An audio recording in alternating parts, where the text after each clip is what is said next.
Assalomu alaykum, hurmatli tomoshabinlar. Bu naturalniy shuba.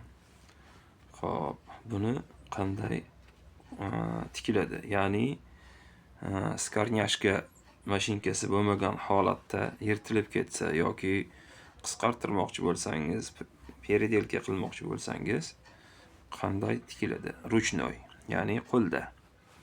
Xo'p, ilgari qo'lda petля ochishni qo'lda qiladi. Xuddi shu kabi mana shunday qilib tikib boriladi. Mana bu tukuni ichkariga yotqizib olib, mana bunday.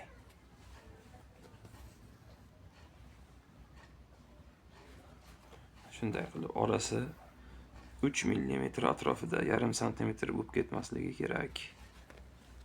3 mm maksimalni 4 mm atrofida. Shunda chiroyli chiqadi. Bu haqiqiy tabiiy shuba.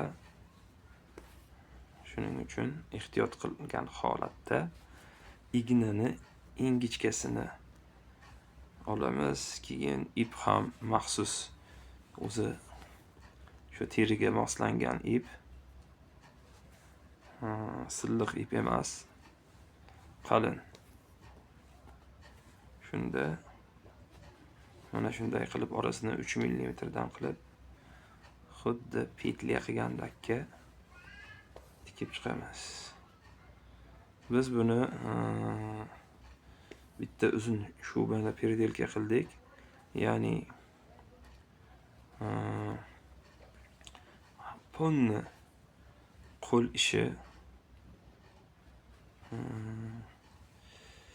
bitta pancho chiqardik va etagidan 45 cm kesib olib,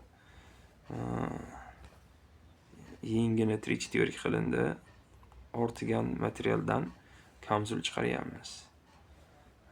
Kamzul orqasi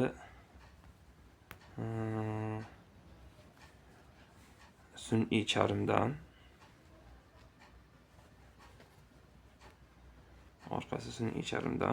orasiga 1/7lik sentafon qo'yib qavib oldik orqasini.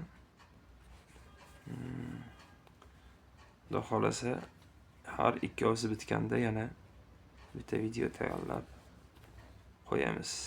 Bu shunchaki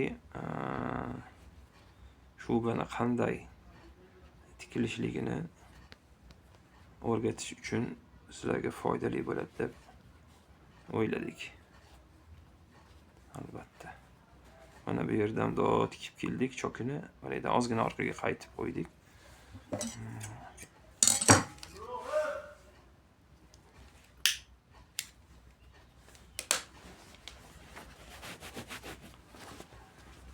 Mana chokni bosib iloji bo'lsa molotokda urib qo'yamiz.